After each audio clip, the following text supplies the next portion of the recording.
누가복음 6장 39절 말씀입니다.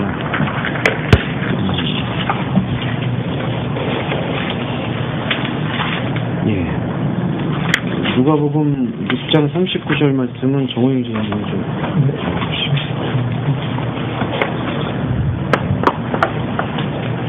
또 비유로 말씀하시되 소경이 소경을 인도할 수 있느냐 둘이 다 구덩이에 빠지지 아니하겠느냐. 네, 딱 한 구절이에요, 이겁니다.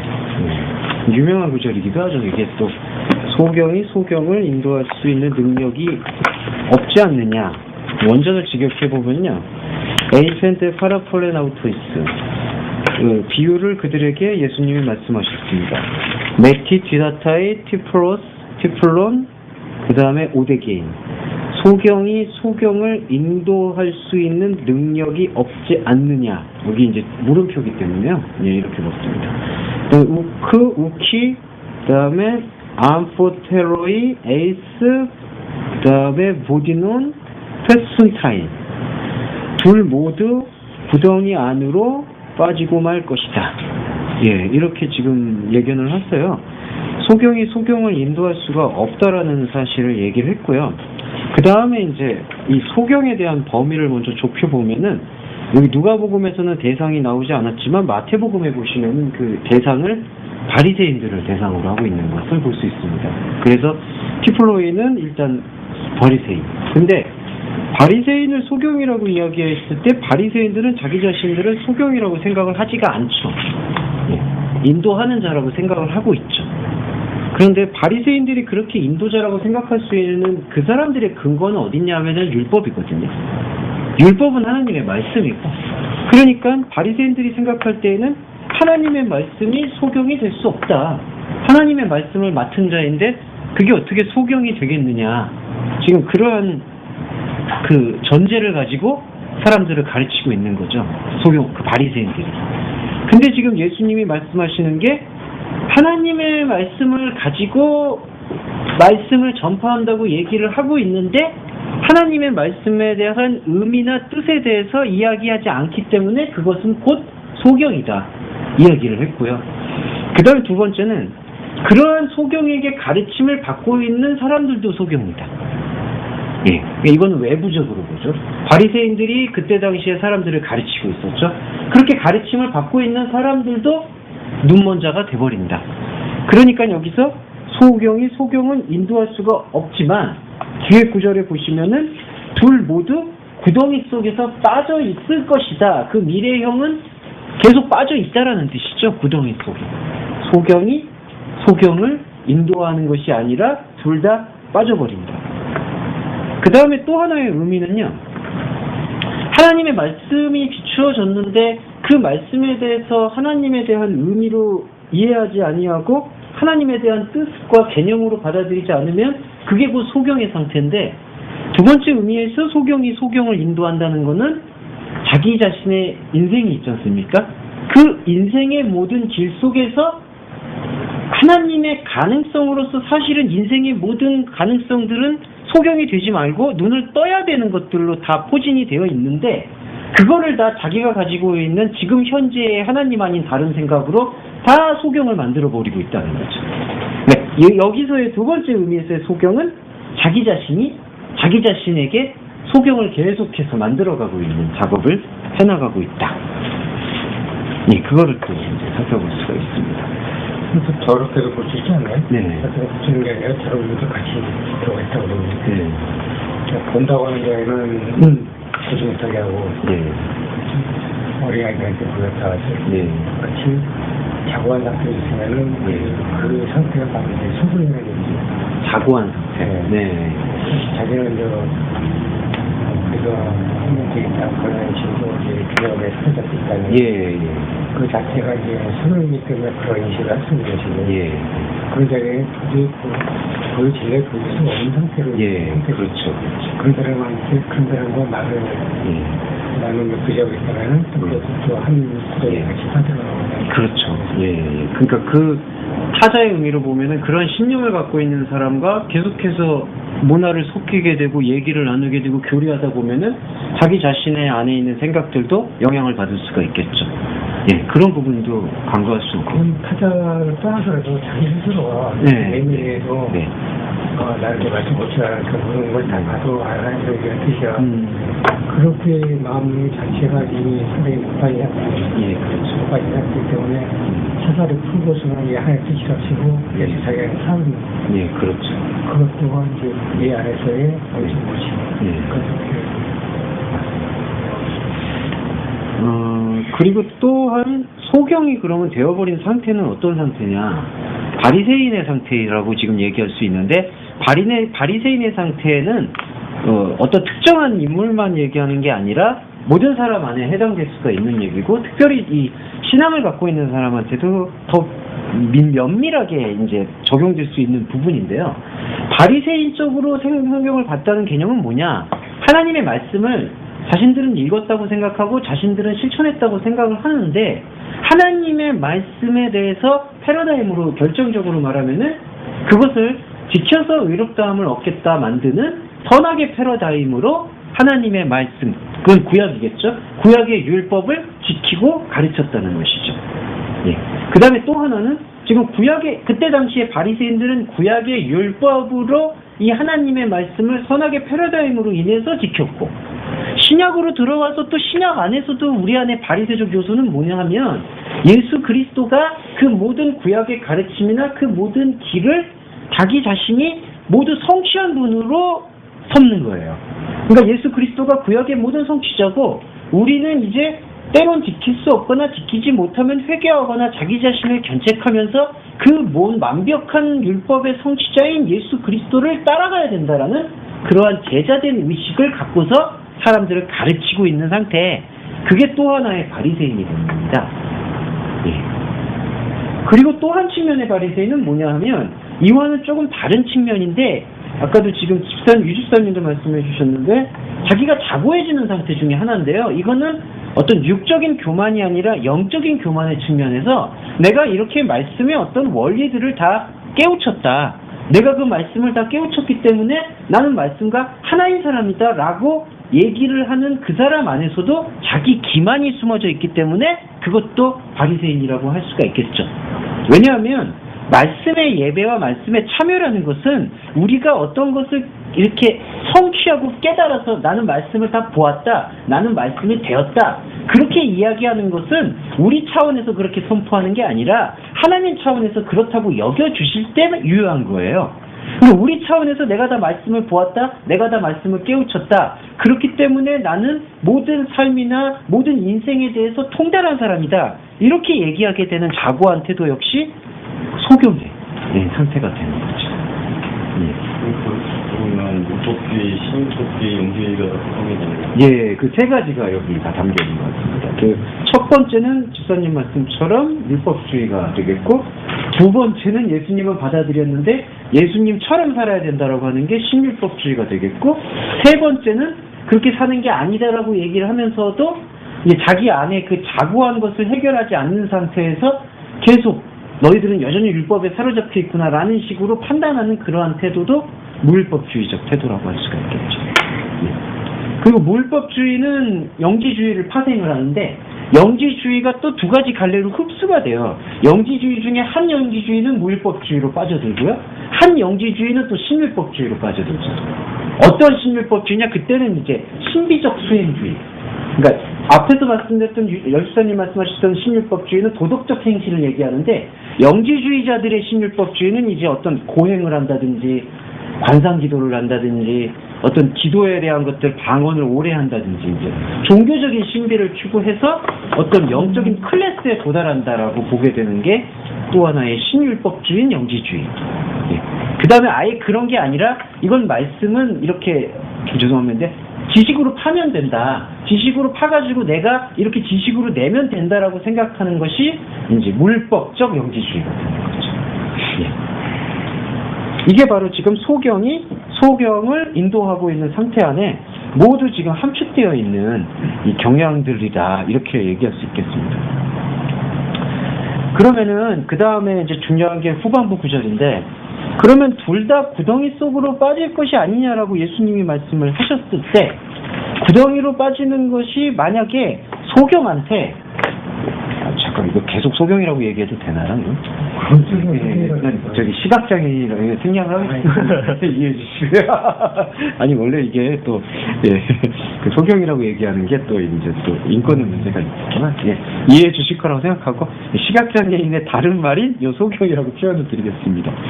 소경이 구덩이에 빠져 있는 상태를 구덩이로 인식하면 좋은데 이 중요한 게 지금 바리새인들을 대상으로 예수님은 소경이라고 단언을 하셨고 그 소경이 소경을 이끌어서 구덩이에 빠질 거라고 예견하셨기 때문에 이건 명백한 현상이거든요. 구덩이에 빠질 것이고 빠져 있고 앞으로도 그렇게 될 것이에요. 근데 중요한 건 그러면 소경인 바리새인들이 그 구덩이로 인식을 하느냐? 일단 이런 거죠. 여기서 말하고 있는 구덩이라는 것은 빠져나와야 될 어떤 그 간절한 혐오적인 상황이 인식이 돼야지 구덩이라고 할 수가 있는 거예요. 우리가 우리 옛날 안 좋은 영화는 아니죠. 액션 영화들 보면은 이렇게 묻어가지고 눕는다라고 표현하지 않습니까? 이 구덩이를 파가지고 사람을 묻고 그럼 거기서 필사적으로 빠져나가려고 하고 있죠. 또 하나 어떤 산을 가다가 지뢰에 빠지거나 아니면은 진짜 이렇게 숯불처럼 위장되어 있는 그 웅덩이에 빠져버리게 되면은 내가 웅덩이에 빠졌구나, 구덩이에 빠졌구나를 알게 되면 거기서 어떻게든 벗어나려는 구덩이에 대한 인식이 있다는 말이죠. 근데 여기서 소경의 입장은 바리새인을 상징하는데 그 바리새인들은 구덩이에 빠졌다라는 것을 인식하지 못하고 있는 거예요. 예. 그러면 여기서 구덩이는 그럼 어떤 구덩이를 얘기하느냐? 영적인 무감각을 얘기하고 있습니다. 만약에 영적인 감각이 우리 안에서 말씀으로 조금이라도 있었다면, 그리고 바리새인들에게 그러한 영적인 감각이 있었다면, 내가 지금 나를 통해서 지금 피해받고 있는 인도자들, 그 다음에 내 자신, 그렇게 소경됨을 만약에 인식할 수가 있을 거라는 거죠. 그 영적인 감각으로서 여기가 구덩이에 빠졌구나, 지금 끝을 모르는 구덩 속에 있구나. 근데 바리새인들에게는 지금 이 영적인 감각이 없는 상태니까 현상적인 감각에서 구덩이에 빠지지 않았다는 것으로 자기 자신을 위로 삼고 있는 거예요. 왜냐하면 그때 당시에 바리새인들은 이렇게 회당에서 정직한 걸 얘기하고 도덕적인 걸 얘기했고 율법적인 걸 얘기해서 사람들이 자신들을 이 시대의 양심이구나, 이 시대에서 진짜 버리면 안 되는 거구나, 모든 사람들이 사실은 바리새인들을 그렇게 대체적으로 생각을 했거든요. 그러니까 영적인 감각이 아닌 현상적인 감각에서 구덩이에 빠졌다는 사실이 인지가 안 되니까 자기 자신은 지금 구덩이에 빠졌다라는 것을 인지하지 않는 상태죠. 예. 그러면은 지금 어떠한 악순환이 벌어지냐면 이 구덩이라고 설명되어 있는 그 보디논이라는 이 단어는 그 스트롱 코드를 900번이라는 그 바디스라는 단어에서 유래를 했거든요. 900번 바디스는 계시록에서도 쓰이고 있는데 그 깊은 것 혹은 이제 무적행에 대한 또 다른 표현으로 사용되고 있습니다. 끝을 모르는 구렁, 바디스. 계시록에서는 사단의 깊은 것이 너희들을 지배했다, 이런 식으로 또 표현되기도 하고요. 그 유래어가 이 보디논이라고 쓰는 구덩이의 이 뜻이거든요. 그러면은 구덩이에 빠졌다라는 뜻을 조금 더 깊이 살펴보면은 계속해서 하나님이 아닌 다른 그 구렁, 다른 어둠, 다른 무감각을 계속해서 파고 있다는 그 악순환을 설명하고 있다. 예. 그러니까 소경을 인도해가지고 그냥 구덩이에 빠져 있으면은 모르겠는데 이게 그냥 빠져 있는 상태가 아니라 끝이 없는 그 욕망의 구렁을 계속해서 파고 또 파는 거죠. 그러다 보면은 계속 그 구덩이가 계속 파지고 그 구덩이를 파고 있는 행동들 속에서 자기 자신이 존재를 인정을 받잖아요. 그러면은 그게 옳은 줄 알아요. 예. 그게 빛을 향해서 간다라고 또 생각을 하게 돼요. 거기에 문제의 심각성을 예수님은 우리에게 오늘날에도 지금 아주 의미 있게 이제 경고하고 계시지 않는가. 그래서 저희가 이 말씀을 받아들일 때에는 이게 좁고 협착한 길인 건 분명합니다. 왜냐하면 율법주의, 신율법주의, 무율법주의 이 모든 행동들이 하나님의 그 존재론적 생명, 우리한테 정말 구원을 살아가게 만들어주는 복음과 상관이 없는 것들이 너무나 많기 때문에 거기서 우리 자신을 분별해서 하나님의 온전한 자녀로 자신을 지켜낸다는 것은 쉬운 문제는 사실은 아니죠. 현상적으로도. 그렇기 때문에 우리가 조금 힘들더라도 이렇게 말씀의 하나하나를 우리 안에서 하나의 축과 하나의 생명의 어떤 기준을 삼아서 나아가야 될 필요가 있다. 예. 그럼 구덩이에 빠져있는 상태가 네. 지독한 유혹에 들어있는 상태잖아요. 네, 그렇죠. 유혹이라는 거는 자기 자신도 느끼지 못하는 거죠. 그 느끼지 못하는 게 제일 무서운 거예요. 그러니까 제일 무서운 거고 예. 인간적으로 말하면 또 뇌포동이야. 예. 이게 말을 낳는 거야, 그러니까. 네. 이 부분이 좀 저희가 어디서부터 다시 잡아나가야 될 어떤 그 포인트를 좀 가져가야 되지 않을까. 예. 그렇게 생각합니다. 예. 그럼 39절에 대해서 좀 뭐 코멘트를 좀 해주시면. 이제 다른 코멘트를 하는 이런 상품들하고는 일단 대화를 단절시켜야 되죠. 단절해야 되죠. 둘이 어떻게 할 수 있는 게 아니니까. 왜냐면 내 스스로가 오히려 이제 인간적인 그런 네. 성장이 남아있기 때문에 네. 상처받아가지고 네. 오히려 또 악하게 될 수도 있고 내 스스로가 또 그것을 또 주저앉을 수도 있고 예. 그렇기 때문에 일단은 그런 그 사람을 이제 좋은 마음으로 순수하겠다 이런 마음이 있더라도 예.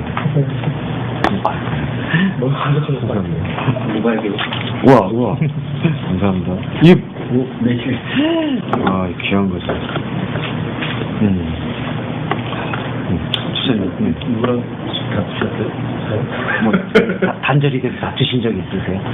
대화가 안 돼요. 뭐, 그런 경우는 없지 않죠, 그래서. 거기 온라인에서 유사님 포도나무 카페를 계속 이제 거기서 중심적인 역할을 하셨는데. 힘든 거 아니냐고. 근데 이제 그 소주가 안 맞는 사람들은 진짜 힘들어요. 아, 진짜 이런 채널들이 잘 이제 접목이 안 되면 이 개념 자체가 좀 다르게 가니까. 그리고 그게 이제 개혁주의 책이라고 해도 이게 그러니까 경향으로 보면 사실 개혁주의적인 진정성이 가장 그래도 순수할 수도 있는데 되게 역설적으로 그런 진정성이 또 발목을 잡는 경우도 있을 수가 있고. 내가 그 참 경험을 했다면 예. 딱 들어가서 기록 메시지라는 신경 쓴 사람이 있는데 이렇게 기록글이 보면 굉장히 잘 알고 굉장히 굉장히 많이 했거든요. 그게 연습으로는 고개를 끄덕이면서 북한애들이 계속 기록적인 얘기만 해가는 거예요. 이 말을 풀어서 이거 대화하면 괜찮은데 그거 그대로 갖다 들어. 그러니까 계속 반복하는 게 아니라 대화 끝날 때까지. 그다음까지 돌아버리는 거예요. 여러분 대화가 아니구나. 대화의 어떤 코드가 맞죠. 어떤 주의식 그 사람들의 성향일 수 있더라고요. 성향, 그렇죠. 안 그런 사람들도 있는데 네. 그런 성향이 깊은 사람들이 있어요. 그 지지 않으려고 하는. 아주 좀 자기 주장에 대해서 굽히지 않는. 내가 알고 있는 게 진리다라고 하는 그런 것들 뒤로 물러설 수 있는 그런 것도 필요한데. 그러니까 한 가지 그분들의 좀 이해를 해보자면 두려움은 지금까지 이렇게 알고 있었던 부분이 하나님의 말씀이고 진리인데 이것을 뭐 뜻을 굽힌다거나 다시 생각한다는 것은 말씀을 어기는 것, 성령을 회방하는 것 그렇게 생각하는 것들 이제 인식이 좀 강한 것 같아요. 그러다 보니까 계속 이렇게 자신이 갖고 있는 건 맞다라고 주장해야 되죠. 그 사람이 그 자기 대사랑 카페에 집에서 카페 있어요. 예. 그러면 거기 이제 들어가서 가려고 잠깐 일했어요. 그래서 거기 이제 지금이 엄청 짜리지. 거기서 그 사람을 자꾸 이렇게 풀어놓고 제가 이제 다이어트를 펴내고 밖에다가 뚝세워요. 오늘은 어디가 지금 어떻게 생각하냐는 거 아니에요. 그래서 이제 들어있거든요. 그러다 보니까는 쉬는 시간인데 갑자기 이제 카페가 내 등급이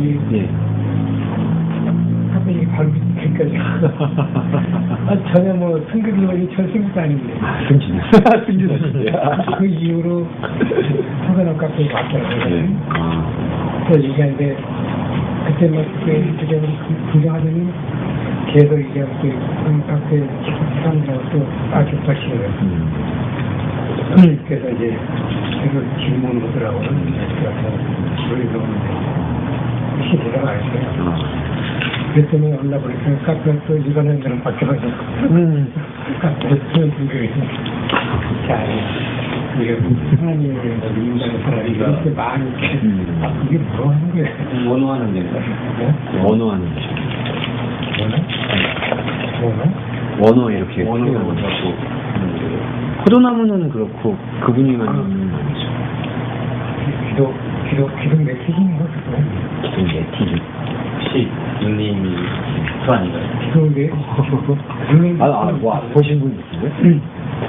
아니 그 예전에도 저녁 집값들도 많이 기독 메시지이고 신문도 기독 메시지. 그러시군요. 그 승차리 개혁 토론인가 거기도 뭐 승차리 개혁 토론 거기 여기 나왔는데 순살이 회원들이 벌써 그런 많이 하더라고. 아시는구나. 거기 이제 개혁주의를 표방하시는 분들인데 그래도 좀 목사님들이니까 뭐 그거에 전문성대로 다 있는 분들. 네, 그러면 정의진님 뭐 여기 코멘트 해주시고. 저는 네. 그런 최근에 그 주위에서 네. 예전에 같이 교회 다니던 뭐 친구들이나 왕의 재정 이런 부분에 왕의 재정 있잖아요. 그 부분에 대해서 굉장히 관심이 많아요. 그 김희정 감사님인가? 네, 그렇죠. 그래서 막 그거 관련해서 얘기도 하고 했는데 오늘 말씀 들으니까 어쨌든 그 제가 잠깐 봤는데 본인은 그 체험을 했더라고요. 어쨌든 본인은 체험. 그래도 뭐 수십억의 빚을 갚고 그게 뭐 그러니까 본인이 이 미혹이라고 말씀하셨는데 본인이 체험한 거니까 그거는 뭐 다른 얘기는 안 들을 것 같아요. 체험한 걸 또 나누는 거고. 그런 경우는 도대체 어떻게 해야 될지 모르겠어요. 체험이라는 게 사람을 참 힘들게 만들어요. 네, 체험이라는 게. 왜냐하면 체험이 없을 수는 없죠. 그리고 또 우리가 말씀의 어떤 표면으로, 그러니까 심층에 들어가기 전에 말씀의 표면일 때는 오히려 그러니까 혐의상적인 은사가 더 크게 오는 경우는 많거든요. 근데 그런 목적이 그거를 성경의 어떤 그 관계만 조금만 우리가 내려놓고 읽게 되면은 그 체험이 저희를 발목을 잡게 되는 게 아니라 하나님의 더 깊은 세계로 들어갈 수 있도록 만들어주는 지원 가능태가 되어야 되는데 그거를 계속 나누는 거는 저는 좀 바람직하지 것 같아요. 그러니까 그런 체험을 부정하는 건 아닌데 저 같은 경우에 그런 분들을 가끔 만났는데 이런 식으로 되어서 그런 상황을 당연히 체험했다면 하나님이 아닌 하나님 믿지 않는 사람들은 체험할 수 있는 문제가 그거 정말 하나님이 결국 시켜가지고 그 안정이 생겼다. 그것도 하나님 탓할 거냐. 하나님 믿지 않는 사람에서 그것 똑같은 안정이 생길 수 있다. 모든 하나님한테 결부시켜버리면 그 당신이 하나님이 지금 판단하고 있는 거다. 하나님이 뭐냐 이런 거냐. 그게 아니라 우리 말씀 안에 들어가서 이 말씀이 이렇게 들었는데 현상적으로 이런 식으로 그 말씀을 동일하게 느껴졌다. 그렇기 때문에 개인의 그런 말 그대로 체험 그거를 자기의 믿음으로 확증시키는 거를 써야지. 그 외부적으로 발달해가지고 이런 사람 체험이 없으면 믿음 가짜야. 이렇게 한다면 이건 독선적인 믿음이 된다. 자기 스스로의 믿음으로 간직할 수 있는 그런 모티브를 삼아야지. 그게 무슨 성경에 있으면 이거 안 하면은 참된 신앙 아니다. 이거는 이제 순복음대하고 똑같다고 방어 못하면 걷는 사람이 아니다. 그런 식으로 얘기하잖아요. 번영이죠. 번영이고 기봉이죠. 그런 말하고 똑같다고 그러면 거기에 해당하지 못한 사람들은 나 같은 사람들은 우리가 생각해서 적수하는 사람들이 그 기준이 그런 기준으로 그거는 전혀 약한 게 힘들게 하나님이 믿는 사람이라 할지라도 통계적인 걸로 성적으로 약한 부분은 보여주는 현상을 무시할 수 없다. 나도 이게 보여주는 현상을 무시하는 게 아니에요. 그걸 제대로 볼 수 있는 그런 상황으로 우리가 나가자는 것이 그렇지 않으면 전부 무역에 들어가거든요. 말 그대로 사도, 신사도도 그러니까 그러니까 신경제 말씀하고 뭔 상관이에요. 이 사람 한 시기가 안 생기면 또 생기면 어떻겠습니까? 그러니까 이제 뭐할 건데. 그래서 만약에 그런 체험들을 나눴을 때 말씀의 깊은 것과 함께 얘기하기 위한 그러한 자리였다면 참 동료가 좋을 것 같은데, 제가 과문하지만 들은 바로는 그렇게 어떤 말씀의 나눔으로 발전되지는 않는 걸로 보여서 그런 부분은 좀 아쉬움이 큰 것 같아요. 미혹적 스타일, 미혹적 부분들이 꽤 많은 그런 가르침이다라고 얘기할 수 있고요. 예. 선생님, 이게 누가복음이라고 예수님이 하신 말씀인데, 사실은 우리 모두가 소경이라는 거죠. 근데 예수님의, 하나님의 아들이 본 입장에서는 사실 사람이 잘 살든 못 살든 많이 배우든 못 배우든 하나님이 볼 때에는 다 눈먼 채로 자기 욕심에 쫓겨서 막 살아가고 있는 사람이죠. 이게 참 세상 이치에서도 사실은 다 그렇게 다 허우적거리면서 살고 있는 게 우리가 현대 살아가고 있는 사회 모습인 것 같고요. 예수님도 그걸 말씀하셨고, 그렇기 때문에 우리가 이 소경됨에서 벗어날 수 있는 길은 하나님이 보내신 유일한 생명이신 예수 그리스도가 주신 이 말씀을 나눌 때, 우리가 우리 의지로 눈을 뜨는 게 아니라 우리의 마음에서 하나님께서 우리에게 눈을 뜨게 해주시는 그런 은혜가 있지 않는가. 그걸 지금 여기 아까 말씀하셨습니다. 저희 뭐 어떻게 좀 해주신 말씀.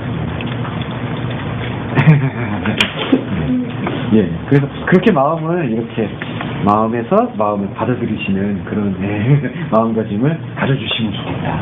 예수님이 우리의 눈을 뜨게 해주신다. 예, 그게 좀.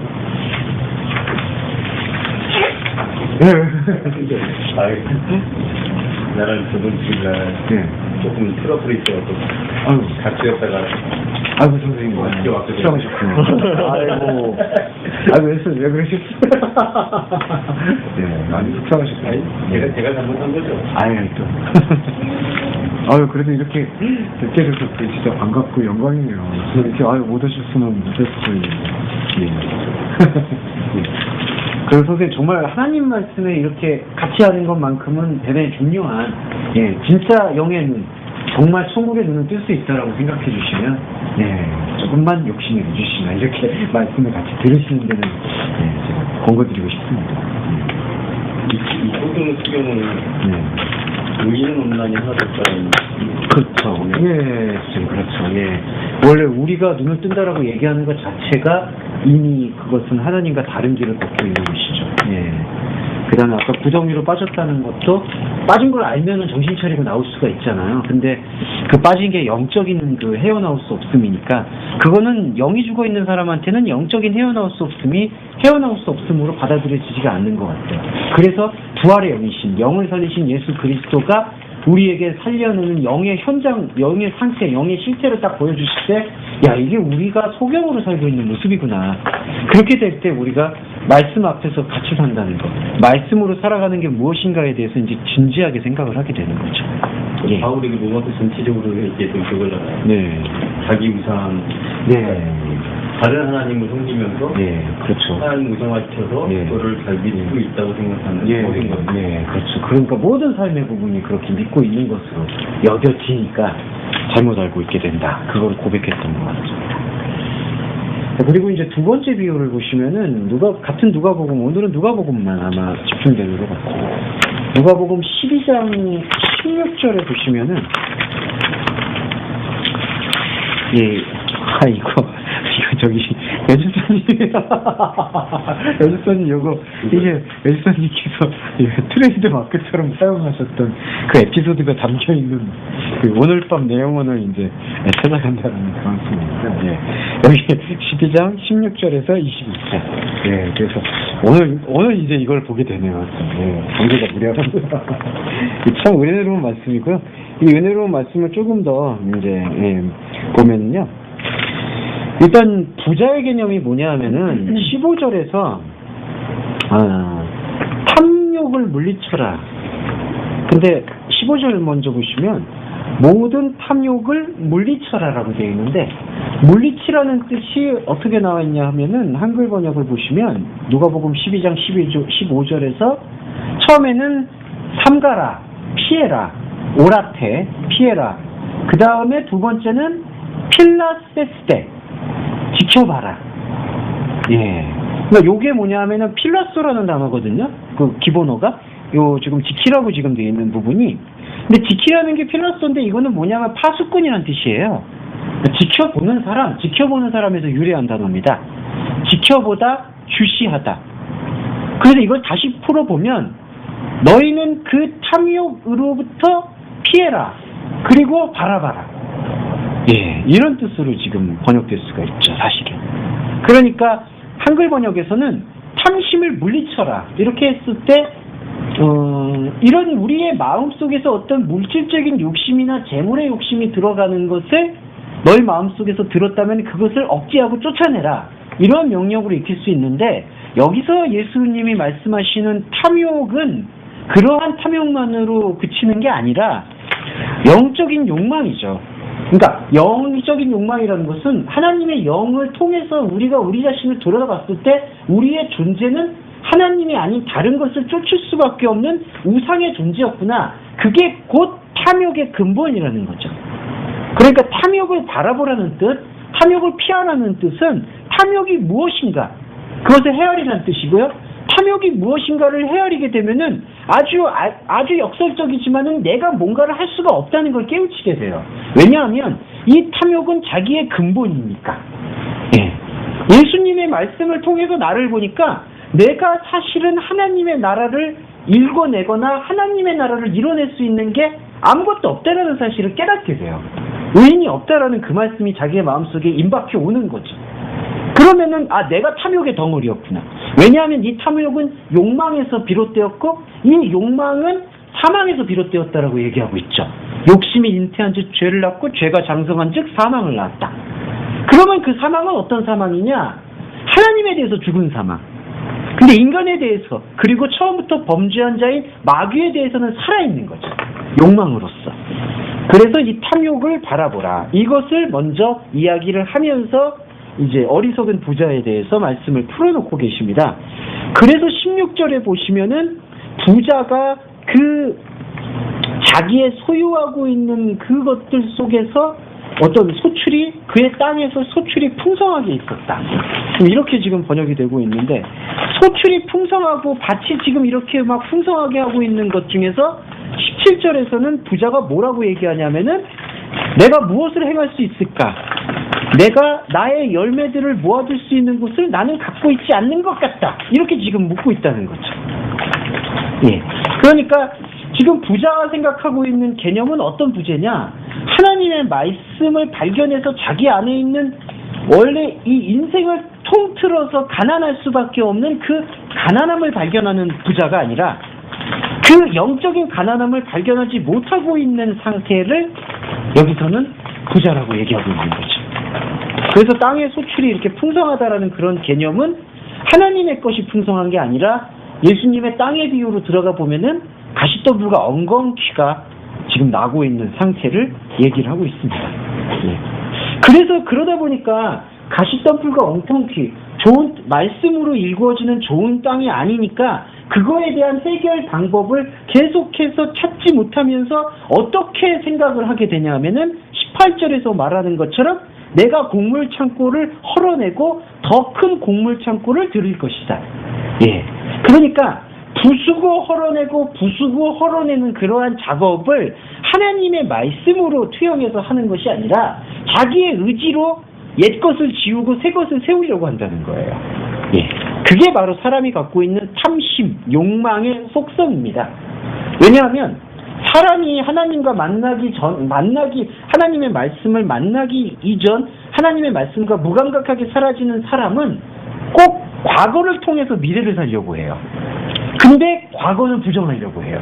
이게 사람의 아주 아이러니한 모습입니다. 예. 그러니까 과거에 비쳤던 모습을 통해서 나는 과거에 이랬으니까 앞으로 이렇게 더 잘 살아야지. 이것보다는 더 나아져야지. 자꾸 그러한 그 굴레로 우리의 삶을 생각하게 되면은 과거를 꼭 지워내고 싶은데 과거가 지워지지가 않아요. 왜냐하면 과거에서 만약에 죄송합니다. 1,000만 원을 벌었다. 그러면 1,000만 원 번 걸로 안 되지. 좀 더 벌어야지. 돈으로 얘기하면. 좀 더 벌게 된다고 해서 과거의 것이 지워지냐? 과거의 습관들이 그대로 쫓아간다는 거죠. 그리고 나는 과거에 이런 것들을 안 좋은 일들 했으니까 이렇게 안 해야지. 그것도 사실은 과거에 빚지고 있는 행동들이 된다. 예. 그러니까 그거는 도덕적 개선은 하나님의 말씀에 뿌리를 두고 있는 상태에서 개선하는 것들이지 그것이 여기서 지금 얘기하는 것처럼 하나님이 말씀으로 발견해 주신 가난함이 아무것도 없는 상태에서 정말 영적으로는 가난한데 자기 안에서는 부하다고 생각하고 있는 그 부한 마음에서는 계속 곡물 창고를 더 크게 지으려고, 그러면서 과거를 지우려고, 부수려고 계속 이러한 행동들을 반복하고 있는 모습을 보게 됩니다. 그러면서 위로를 하죠. 19절에서는 내 영혼이라고 되어 있는데요. 영혼이라는 번역보다는 요 12장 19절에서는 푸시케라고만 되어 있습니다.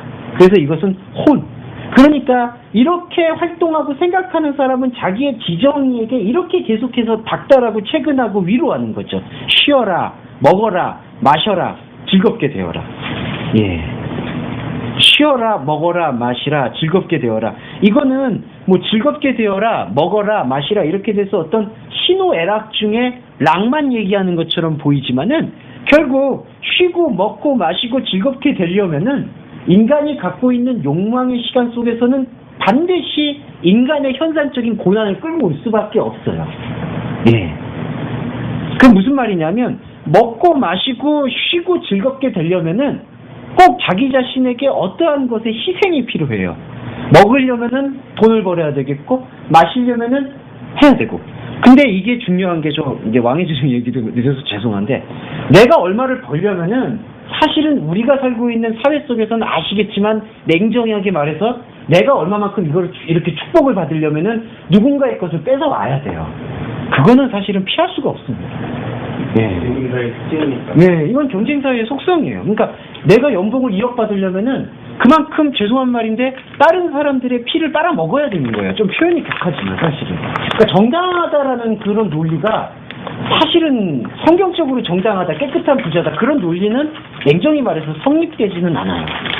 이게 여기 비전과 꿈을 이루기 위해서는 누군가 하나가 죽어야 되거든요. 누군가 하나의 희생이 사실은 이게 원죄에 빠져 있는 사람의 모습.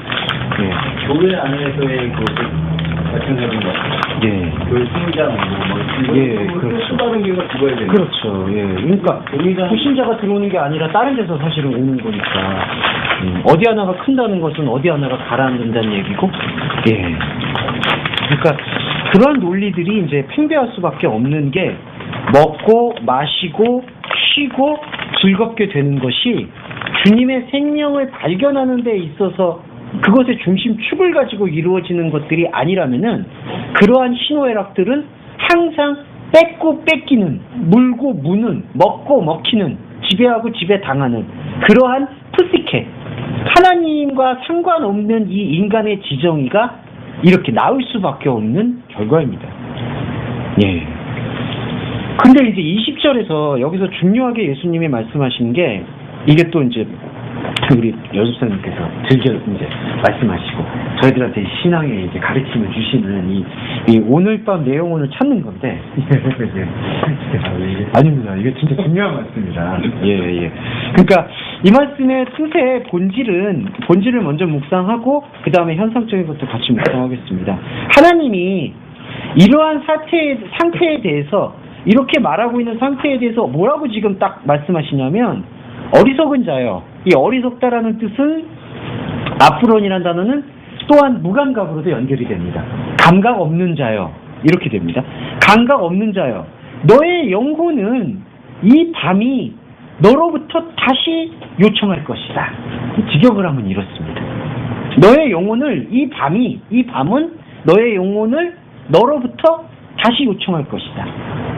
그러면 너에게 예비되어 있는 이것들이 누구의 것으로 남아있겠느냐 이렇게 지금 질문하십니다. 그러니까 이제 오늘 밤이라는 뜻은 의역이고요.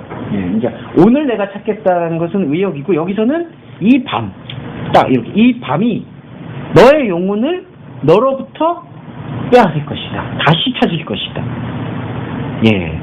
여기서 지금 그렇기 때문에 얘기하고 있는 바는 뭐냐면 인간이 하나님을 만나고 하나님과 상관하지 않고 있는 상태 자체를 밤이라고 보는 거예요. 그래서 종호영주님 그 밤의 별, 동방박사 이런 거 다 그때 저희가 공감하셨죠. 창세기에서도 밤을 비추는 별이 예수 그리스도의 별이 되고 그것을 이제 시편에서는 다윗의 새벽별이라고 표현을 했고, 그러니까 인간은 살아가고 있는 무대가 밤이에요. 어둠인 것이죠. 근데 거기서 빛이 비추어질 때 그 빛을 따라서 우리 안에서 생명을 발견하는 게 신앙생활이에요. 근데 이 밤이 만약에 우리의 영혼이 하나님의 말씀에 의한 비춤을 받아들이지 않고 그런 말씀의 비춤을 받아들였을 때 내 안에 하나님을 알만한 것이 아무것도 없다라는 그 가난함을 인식하지 않으면 그게 부자거든요. 하나님이 아닌 부자, 하나님이 인정 안 하는 부자. 그 부자 상태가 지속되면은 이 밤에 그렇게 부자 상태를 지속하고 있는 혼은 자기가 자기의 것을 빼앗겨요. 이게 무슨 말이냐면 아까 쉬어라 먹어라 마시라 즐겁게 되어라 이 말씀을 묵상을 할 때 자기가 무언가 쉬려면은 뭐 하나를 뺏어와야 되는 거거든요. 인간이 현상적으로만 살기 위해서는. 그러니까 너의 영혼이 이 밤에서 너로부터 너의 혼을 또 다시 가져오겠다. 그러니까 정호영님이 혼을 갖고 있잖아요. 이 혼이 하나님의 말씀을 발견하는데 쓰이지 않잖아요. 그러면은 정호 형제님의 혼이 앞으로 또 살아가는데 정호 형제님의 혼을 또 빼앗는 거예요. 빼앗고 이게 다시 요청한다. 그러니까 줬던 거를 뺏는다는 얘기예요. 이게 소환한다는 얘기고, 예, 몰수한다는 뜻입니다. 그러니까 너로부터 너의 혼이 뺏어오는 거예요. 밤에서 빛이 발견되지 않으면. 예. 그러면서 여기 말씀하시는 게 그러면은 너에게 예비되어졌던 것들은 누구의 것으로 남아있겠느냐? 너는 지금 부자고요. 너에게 예비된 것은 뭐냐? 이 예비는 정확하게 보면은 하나님이 예비하신 거예요. 그러니까 하나님이 우리에게 유한한 몸을 주셔서 우리로 살아가게끔 하고 있는 과정 속에서 하나님의 말씀의 빛이죠. 밤을 비추는 별, 생명, 그것을 발견해야 되는 생명의 그 모든 하나님 관점에서의 가능성이죠. 이게 창세전 예비죠. 예수 그리스도. 예. 근데 여기 지금 말씀하시는 게 부자인 거를 자기가 가난한 걸 계약하지 못하는 부자는 그 밤에 그 혼을 자기가 자기 것을 빼앗기고 빼앗아요 또. 그러니까 아무것도 남는 게 없는 거예요. 그러면은 예비되었 진정한 하나님의 사랑인 창세전 예비되었던 예수 그리스도가 도대체 누구에게 가 있겠느냐? 없다는 거죠. 예, 그걸 여기서 지금 얘기하고 있습니다. 예, 집사님, 맞습니다. 아니요.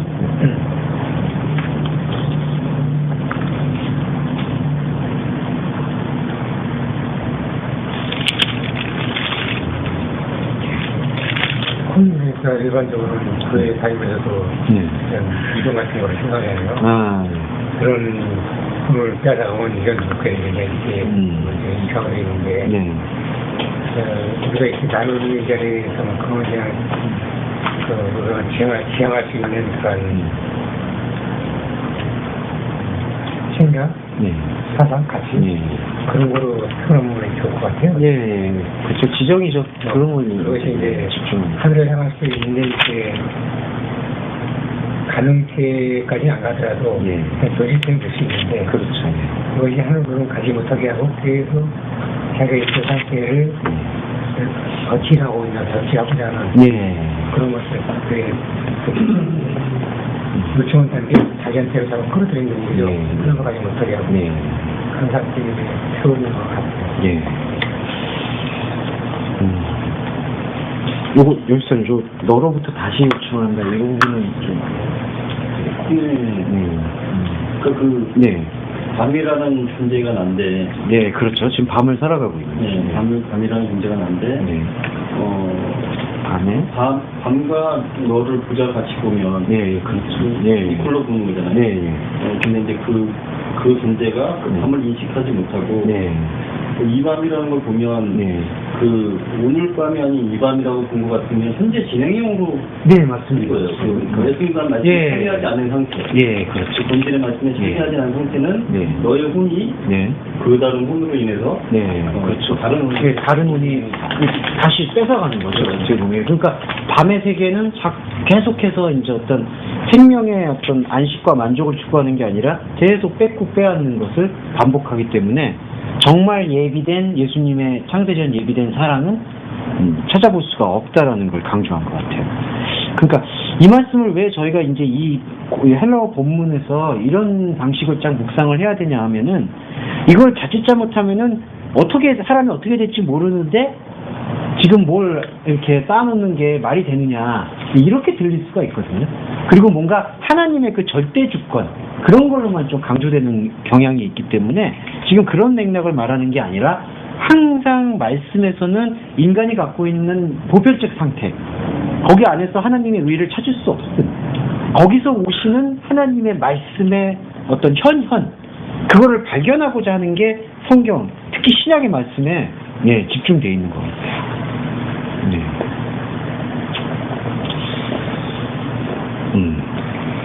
그러니까 여기서 지금 쭉 보시면 우리가 발견할 수 있는 게 뭐냐 하면은 곡물창고 이 곡물창고를 산상수훈이나 다른 데 예수님의 말씀이 너희의 보물을 하늘에 쌓아두라 이런 얘기를 하셨습니까?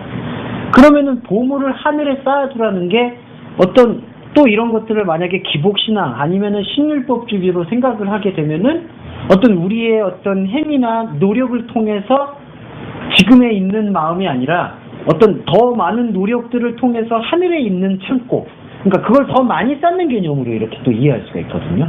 조금 더 노골적으로 얘기하면 표면적으로 얘기하는 사람들은 더 많은 헌신, 헌금 아니면 그걸 조금 더 세련되게 얘기하면은 더 많은 봉사, 희생.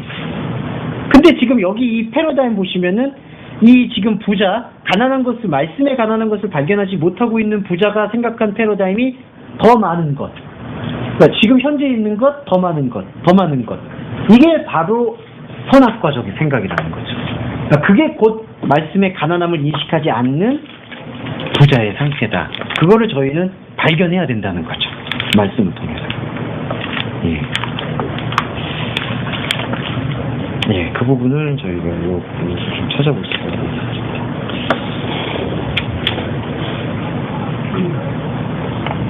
정원우진이 그러면 좀 탐욕을 한번 좀 다시 한번 이제 묵상해 주시면 어떨까요? 감사합니다.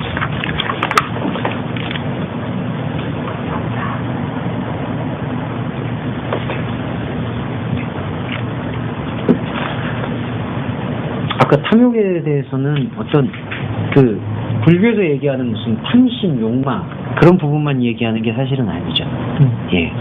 그러면은 사실은 살아가고 있는 우리의 근본 자체가 탐욕이라고 얘기할 수가 있어요. 그 탐욕이 뭐냐? 골로새서 3장 5절 보시면 탐욕은 우상 숭배다 그렇게 얘기했거든요. 근데 십계명으로 들어가면 나 외에 다른 신을 섬기지 말라는 것이 다른 신이 사실은 나의 모습이기 때문에 우리는 우상을 냉정히 말하면 우상을 숭배할 수밖에 없는 존재라는 거죠. 그럼 말씀은 무슨 역할을 하느냐? 우리가 그런 존재일 수밖에 없다라는 사실을 깨우쳐 준 거예요.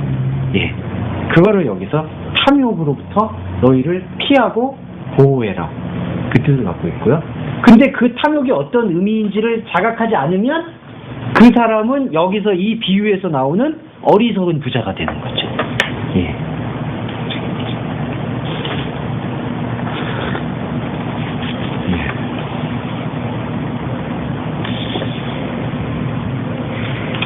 이게 표현에 대한 부분으로 볼 수가 있겠습니다.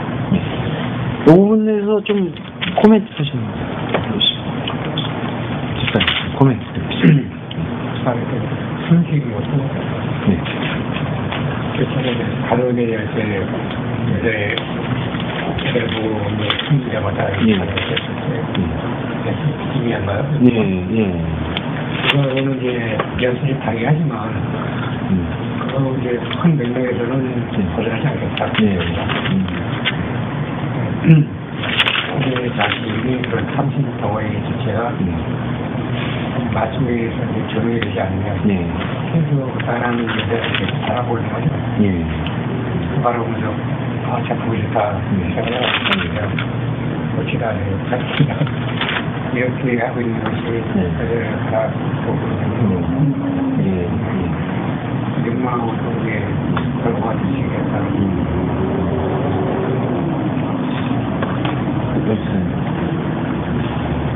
이게 트레이드 마크를 이제 잘 풀어주시면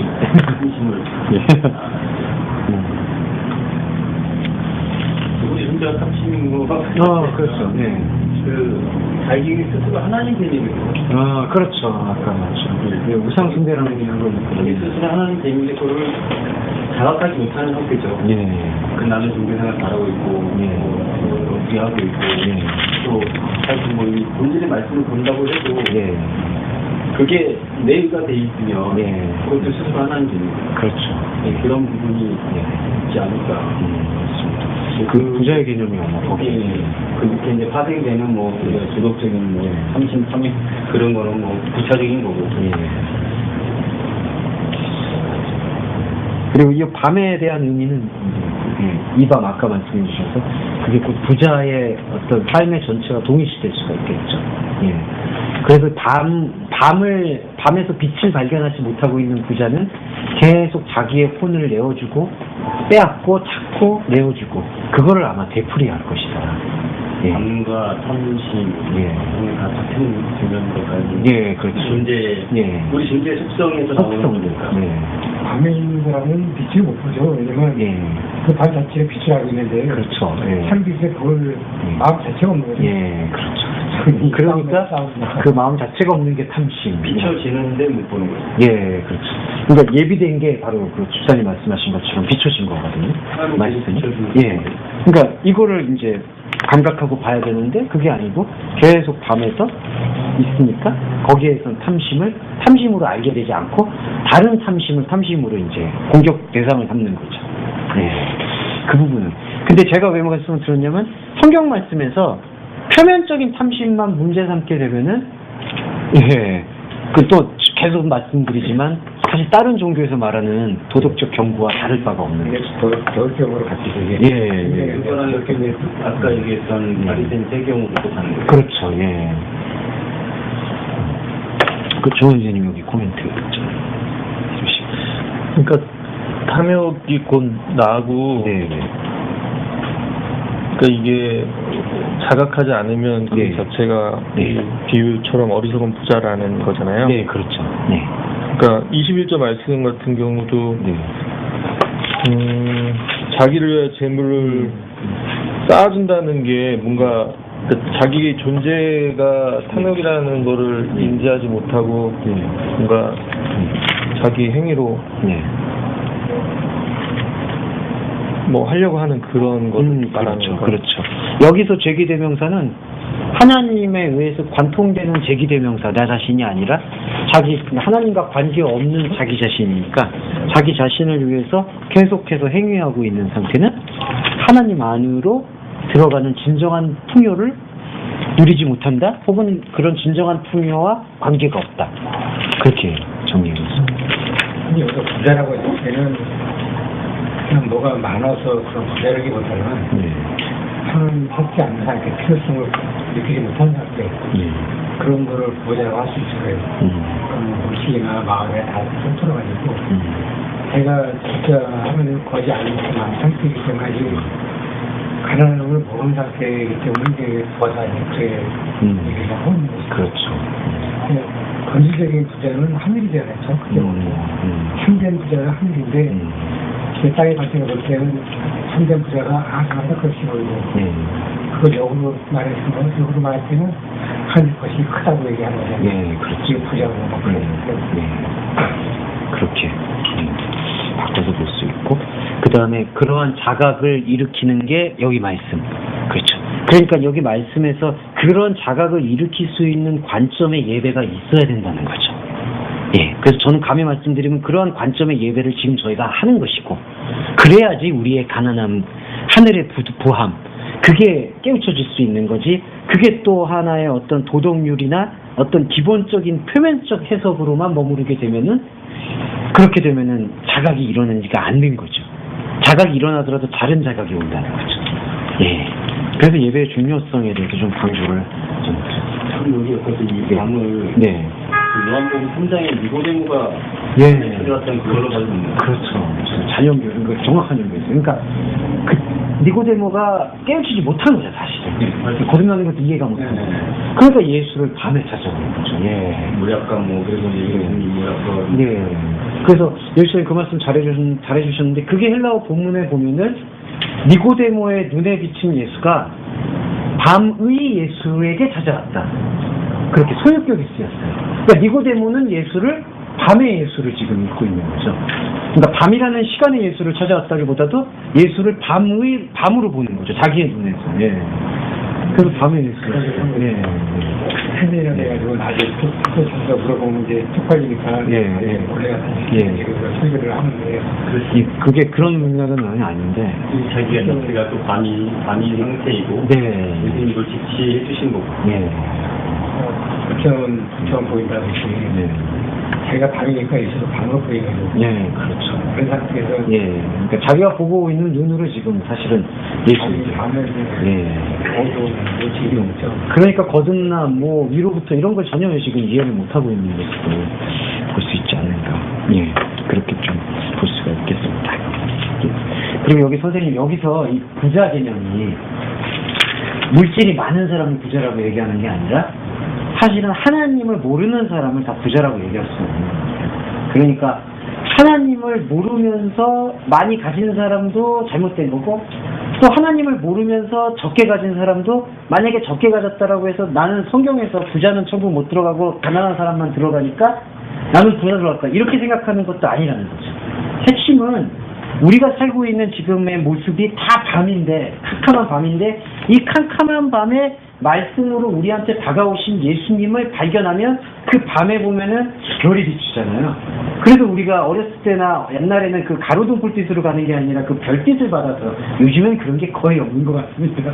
요즘엔 다 가로수빛이 있으니까. 근데 밤에 별빛을 비춰서 우리가 안전하게 집으로 돌아가듯이 우리가 밤의 세계를 살면서 그 하나님의 생명의 말씀인 별빛을 의존하게 되면 더 이상 어리석은 부자가 되는 게 아니라 살아있는 하나님의 아들들이 된다. 그렇게 말하는 게 여기 말씀의 핵심이었습니다. 여기 이제 두 번째 그거에서 근데 혹시 뭐 여기에서 말씀해 주시고 그래서 요 부자 그러니까 사실은 하나님 말씀 안에서는 우리가 하나님에게 알아보는 사람이 부자에게서 벗어났다 이렇게 생각하시는 거예요. 그래서 성경에서 부자가 들어가는 게 낙타가 바늘기 뭐 그렇게 얘기하고 있거든요. 막 이렇게 낙타가 그 바늘구멍에 들어가는 게 좀 어렵다. 부자는 못 들어간다. 그게 이제 물질만 많은 사람도 근데 좀 선생님 죄송한 말씀이지만 물질이 많으면 그만큼 얼마나 사람들한테 뭐 다 그렇게 얘기하는 건 아닌데 그렇게 좀 뭐 막 좋은 일을 많이 해가지고 돈을 많이 벌지는 않았겠어요. 사실. 그렇기 때문에 그런 탐욕도 있지만 여기서의 탐욕은 우리의 원래 모습이다. 그걸 이제 벗어나게끔 주는 게 하나님의 말씀이다. 그렇게 생각하시면 좋을 것 같아요. 이제 그거를 낙타가 바늘기에 들어가지고 유명한 입장이 어떻게 알았어요? 바늘기 낙타 부자 들어갈 수 있다 해갖고 아니 그럼 어떻게 들어갔어? 한 책이 있었는데 읽어보지 그런 말씀하시는 목사님이 계셨나요? 예전엔 김동원 목사님이 그 비슷한 말씀하신 거 제가 들었어요. 그러니까 이때는 더러운 부자라서 이렇게 못 들어갔던 거다. 청부론. 깨끗한 부자는 들어갈 수 있다. 이제 그렇게 아마 말씀하셨던 것 같아요. 청부론 고지로. 참.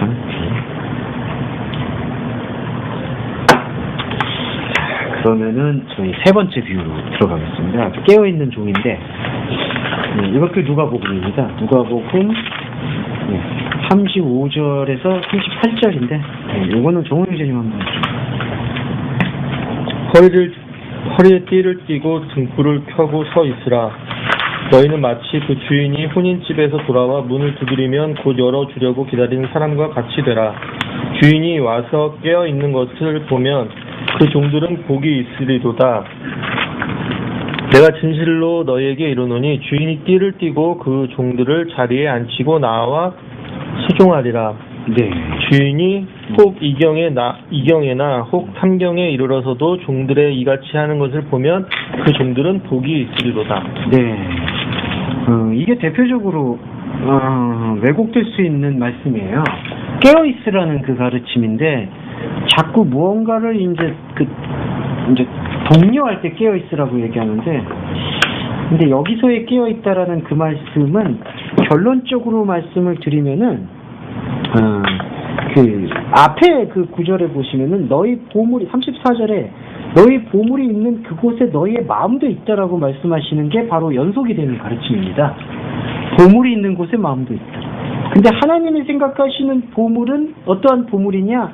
곧 우리에게서 발견되었을 수 없었던 생명의 가르침의 복음이고요. 그 복음이 곧 보물이고 그 복음의 의미와 능력이 깨우치게 되면은 우리의 마음도 새롭게 열려요. 그러니까 34절에서 말하고 있는 보물 있는 곳에 너희 마음도 있다라고 했을 때 이때의 마음은 우리의 마음이 아니라 예수 그리스도의 마음을 얘기하고 있습니다. 그러니까 예수 그리스도의 마음이 우리를 대신해서 살아가 주시는 거예요, 사실은. 예. 그러면서 35절하고 38절을 조금 조합해서 보면은 38절에서 이 말씀을 하거든요. 허리에 띠를 띠고 등을 켜고 서 있어라. 근데 허리에 띠를 띠고 등을 켜고 서 있으라는 게 우리 차원에서 어떠한 준비인 것처럼 보이지만 38절을 조합해서 보면요. 주인이 자기 자신에게 띠를 두를 것이고 종들을 앉힌 다음에 종들에게 수종을 든다라고 얘기하고 있습니다. 예. 그러니까 앞에서 35절의 비유에서의 종은 종들한테 너희들은 이렇게 있어라라고 얘기하는 게 띠를 띠고 등불을 켜고 서 있으라고 얘기했는데 이게 종들이 예비해야 되는 것들이거든요. 근데 38절을 보면은 주인이 띠를 띨 것이고 식탁에 와서 그들에게 시중을 들 거라고 얘기하고 있어요. 예. 그러면은 요거를 결론적으로 조합해서 보면은 우리가 띠를 띠고 등불을 준비한다라는 개념이 아니라 하나님의 시간과 하나님의 은혜 안에서 그분 자신이 띠를 띠고 그분 자신이 우리에게 와서 지금 이 발을 씻어주시는 그 발은 역시 세상에서 하나님과 다른 상태로 살아가고 있는 그 때와 흠결을 얘기합니다. 도덕적 흠결이 아니라 말씀을 보지 않는 상태의 그 흠을 닦아주시는 거죠. 그러니까 37절이네요. 죄송합니다. 38절이었는데. 예, 죄송합니다. 37절에서 띠를 두고 주인이 띠를 두르고 식탁에 앉히고 수종을 드는 그것은 하나님의 시간 속에서 우리한테 계속 나오고 있는 아까처럼 예비되어져 있는 주님의 사랑의 사역이고요. 우리가 그러면은 깨어있고 띠를 띠고 등불을 켜서 서 있으라는 이 명령은 어떻게 그러면은 실천이 되느냐? 우리를 위해서 예비하고 자기 자신의 띠를 두르고 우리한테 지금 수종을 들고 있는 하나님의 보내신 자 예수 그리스도의 사랑을 우리가 지금 받아들이는 게 허리에 띠를 띠고 등불을 불을 켜고 서 있다는 뜻이죠. 예. 그러니까 이거는 개념이 다른 거예요. 그러니까 우리가 허리에 띠를 그러니까 허리띠를 졸라매서 등불을 켜가지고 눈을 부릅뜨고 깨어있는 그러한 모습을 주인이 좋게 여기신다는 게 아니라 주인으로 설명되고 있는 하나님은 이미 당신의 생명 시간 속에서 당신 자신이 사랑으로 우리를 사랑하셔서 띠를 두르고 우리한테 곁에 와서 시종을 들고 있다는 것이죠. 그 대표적인 게 그리스도 예수가 우리한테 현시가 되셨던 것, 말씀이 되어셨던 것. 네. 그러면 이제 우리는 딱 하나 여기서 그러면 깨어있다라는 개념이 나옵니다. 깨어있다라는 개념은 우리를 위해서 계속해서 구원의 손길과 생명의 손길, 그 다음에 수종든다라는 사실은 뭐냐면은 우리의 그 굳어있고 죽어있는 그 혼의 생각 속에다 영의 숨을 계속해서 불어넣어주는 주님의 그 일방적인 은혜를 얘기하고 있거든요. 그 은혜에 반응을 한다는 거죠. 그게 깨어있다라는 것이고. 예. 이 조합을 조금 저희가 유념하고 보게 되면은 의미가 좀 살아나지 않을까. 예. 그러니까 제가 이런 해석을 드린 것은 조금 교만한 표현이 아니라 고차 해석이라고 해요. 이것을 고층 해석이라고 해서 그러니까 어떤 표층 해석이 있고 고층 해석이 있는데 이런 부분은 고층 해석이 필요한 부분이에요. 예수님의 말씀에 대해서. 예수님이 우리한테 깨어있으라고 얘기하는 그 진리가 무엇인가 그것을 바르게 파악하기 위해서는 이 말씀, 이 비유 전체가 갖고 있는 그 전체적인 뜻을 파악할 때 그게 나온다는 거죠. 근데 여기서 제가 말씀드렸던 게 근거가 주인이 하나님의 입장을 지금 얘기하고 있고 그럼 주인의 시간은 미래 시제로 쓰여 있지만 하나님의 시간의 시제임을 우리가 암시할 수가 있는 거죠. 주인이 오고 있는 시간. 이게 그 열천년 비유하고. 네, 맞습니다.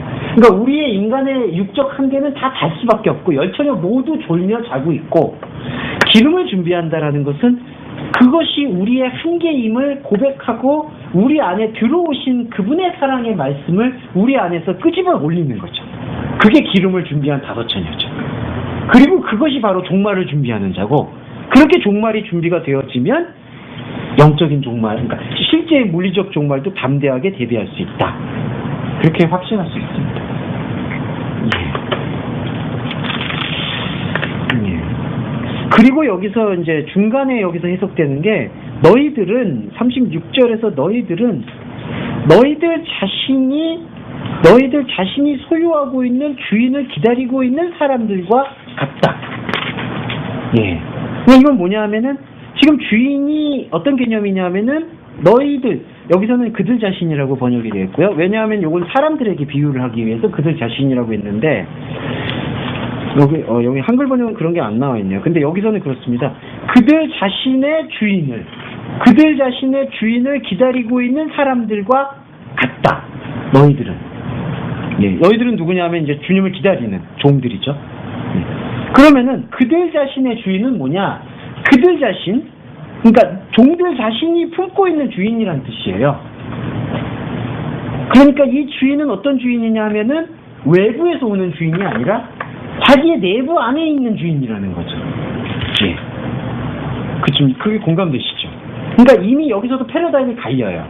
외부의 주인은 자기 밖에서 우리한테 들어오는 주인이 개념인데 여기서는 제기대명사를 사용해서 제기대명사 소유격을 사용해서 자기 자신 안에 있는 주인, 자기 자신의 주인. 예. 근데 여기서는 자기 자신의 주인을 기다리는 사람들은 근데 이 주인은 어떠냐면요. 혼인잔치로부터 그는 언제든 돌아올 것이다. 그 얘기는 뭐냐. 여기서 지금 부사 포테를 사용했는데요. 이 포테라는 단어는 어떤 뜻이냐면은 whenever란 뜻이 제일 강합니다. 언제든지. 혼인잔치로부터 그는 언제든지 와요. 누구냐? 주인이죠. 왜냐하면요. 하나님께서는 우리의 유한한 인생을 주셨던 것을 그 본래적인 목적이 뭐냐? 우리의 유한함을 깨달아서 하나님의 무한하심을 알게 되면 그게 바로 혼인잔치거든요. 그러니까 우리 자신이 지금 제가 종들이라고 지금 표현되고 있는 우리 자신이 혼인잔치예요. 혼인잔치에서 주인은 오는 거예요. 언제든지. 하나님의 시간 속에서. 예. 네, 그 물성을 이제 이렇게 지금 듣고 있는데, 네. 신랑이 언제든지 온다, 우리가 준비해 있으면 그게 그거라기보다는 네. 뜻이 뭐, 네. 잘못된 게 아니라, 네. 우리가 혼인잔치 자리에 가는 만큼 네. 신랑 오게 된다는 얘기예요. 그렇죠. 사실은 그렇게 보죠. 똑같은 의미지만, 예, 그렇죠. 예. 왜냐면 그분 항상 그 자리에 계시거든요. 예, 그러니까 그분의 불변성과 그렇죠. 우리는 그걸 발견해 나가는 그렇죠. 우리 발견해 네. 나가는 정도만큼 네. 그분이 오신다고 표현도 있지만 네. 실상은 우리가 이제 가슴이 되는 거죠. 네. 이미 인간의 내주하고 계시는 그렇죠. 있었고, 펼쳐지고 예. 발견되어지고 예. 또 어떻게 보면 달화되어지는 예, 그렇죠. 예. 그런 걸로 봐야 돼요. 예. 그리고 우리는 그 반응에서 우리에게 내주하고 계셨지만 우리는 그것을 내주한 것을 어떤 결합하거나 화학적으로 할 만한 재료가 없었다는 걸 발견하는 거죠. 이게 이제 전적 죽음. 그분의 전적 은혜를 통해서 우리에게서 발견이 되고 발화가 된다. 그게 여기 깨어있으라는 명령의 본질이라고 얘기할 수가 있겠습니다. 예. 그러니까 그분이 수정을 둔다는 거예요. 이게 아주 혁명적인 비유입니다. 한 번도 그럴 수가 없거든요. 그때 개념이 보면. 주인이 자기 띠를 둘러서 종들을 앉혀놓고 수정 들었다는 것은 발을 닦았다는 얘기가 됩니까? 예. 그걸 또 그렇게 봐서는 인자가 온 것은 섬기러 온 것이 아니라 섬기러 왔다. 왜냐면 섬김을 받게 되면은 우상이 돼버리는 거고 섬기게 되면은 우리 안에 예비된 것을 깨우쳐주는 존재가 되는 거니까. 예. 그 혼인잔치가 아까 뭐라고 하셨죠? 이게 이제 혼인잔치로부터 그는 언제든지 다시 온다고 했거든요. 혼인잔치. 주인은 언제든지 다시 오는데 그러면 이 혼인잔치의 그 영역을 우리가 이 헤아우토라는 제기되면서 소유격과 묵상해 봤을 때 우리 자신이 소유하고 있는 주인을 기다리고 있다. 이렇게 봤을 때 우리 자신이라고 표현되고 있는 우리의 인생의 전체가 사실은 하나님이 예비하신 것으로 보면은 혼인잔치라는 얘기죠. 예. 제기대명사가 뭐예요? 제기대명사가 이제 자기 자신에게 내재적이라는 표현으로 사용할 수 있습니다. 자기 자신. 네. 그래서 아까 여기 정원장님 퀴리오 헤어토가 자기 자신의 주인, 또 풀어서 얘기하면 자기 자신이 소유하고 있는 주인을 기다리는 사람들과 너희들은 같이 되어야 된다. 네. 그러니까 우리 안에서의 우리가 가지고 있는 유한한 생명이 혼인잔치라는 사실을 깨우치게 되면은 그분의 문에 두드림에 반응을 하는 거죠. 예, 그게 바로 곧 문을 두드리면 그에게 그들이 열어줄 수 있도록 하기 위함이다. 예, 이런 종이 복이 있다. 이렇게 보는 거죠. 예. 그러니까 깨어있음을 이렇게 발견을 해야 돼요. 예. 조금 여담이지만 우리 집사님은 이제 주무셔야 되는 거잖아요. 더 이상 깨어있으시면 안 돼. 그러니까 물리적인 깨어있으심을 네, 주무셔야 되고. 근데 이상하게 네. 종틀 말씀하네요. 아니, 말씀드릴 때 감사하네요. 좋을 것 같더니 이게 쏙 들어와갖고 감사하네요. 예. 그러니까 이제 정리를 해보면 여기서 여집사님 그들 자신의 주인이라는 게 그러니까 여집사님 안에 내주에 있는 사실은 하나님의 사랑, 그 사랑을 기다리고 있고 그 사랑이 발견되어지는 게 깨어 있습니다. 예. 그렇게 보게 될 때 우리는 뭘 내려놔야 되느냐? 또 제일 중요한 게 우리는 우리 의지로 띠를 두르고 등불을 켤 생각을 말아야 된다는 거예요. 이게 참 역설적이지만 중요한 거죠. 그러니까 이렇게 하나님이 우리를 사랑하셨으니까 나도 그 사랑에 뭔가 보답을 해야지 하는 순간 다시 우리 안에 있었던 그 영과는 상관없는 혼의 의지가 기생충처럼 죄송합니다. 이제 좀 격한 표현인데 혼의 의지가 이렇게 머리를 드는 거예요. 그러면 또 뭔가를 하게 되는 거죠. 그 뭐 하는데 뭐가 나쁘냐 이렇게 되는 거죠. 이제. 그런 인식으로 자꾸 말씀을 받아들이는 것은 매우 그러니까 하나님의 뜻과는 어긋나는 지금 길을 걷는다. 그렇게 좀 판단할 수 있겠습니다. 네.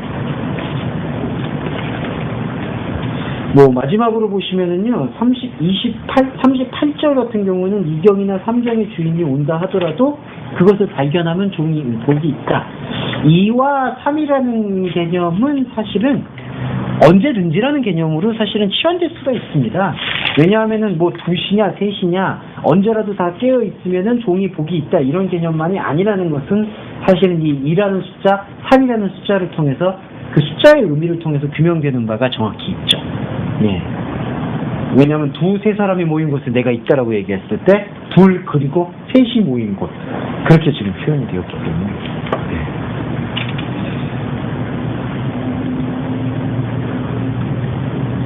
네. 자, 그러면은 이 부분까지 저희가 했는데 시간을 되게 빨리 제가 뭐 중간에 실까했었는데 예. 지금 안 오시나요? 말씀하신 게 며칠이었죠? 두 분은 오늘 못 오시나요? 못 오셨어요? 예. 예. 방금 말씀하신 게 며칠이었죠? 2경과 3경은 38차예요. 그렇죠. 예. 2시하고 3시. 예. 우리 셋이 좀 어떤 이게 2, 3사람, 2 혹은 3, 그거하고 연관될 수 있는 게 2 혹은 3이 있는 곳에 내가 너희들 안에 있다. 예. 그러니까 이게 2시나 혹시 3시에 올지라도 그거를 깨어 있어서 발견하면 복이 있다. 그게 시간 2시, 3시의 개념이 아니라 2과 3.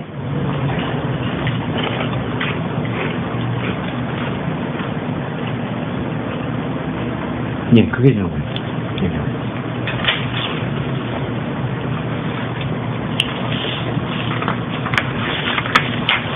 부족이 물가가 이제 껴있어야 되나요? 네.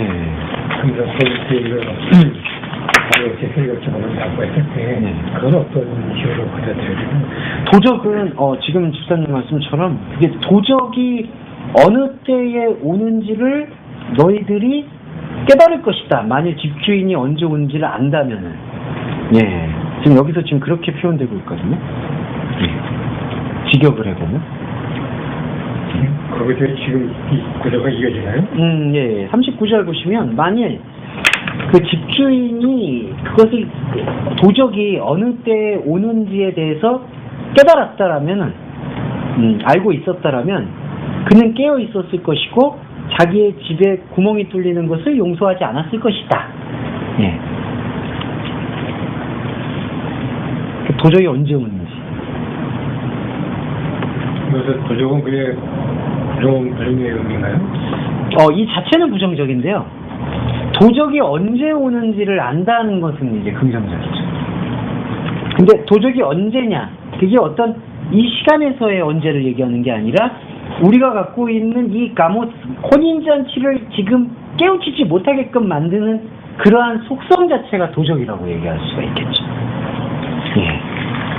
그러니까 사실은 우리의 인생을 지배하고 있는 게 도적이죠. 예. 그거를 말씀으로 깨우치게 되면은 도적이 언제 오는지를 알게 되는 거죠. 이때 언제라는 게 아까처럼 하나님의 시간은 우리에게서 언제든지 왔었는데 우리가 그것을 발견하지 못하고 그것을 발견하지 못한 게 발견 못하게 하는 게 도적이었구나. 도적이라는 것을 율법성으로 봐도 되나요? 그렇죠. 예. 그렇죠. 이제 왜냐하면은 계속해서 균열을 내고 어떤 의미를 보존하지 못하게 만드는 상태. 예, 그런 상태가 도적이 되니까.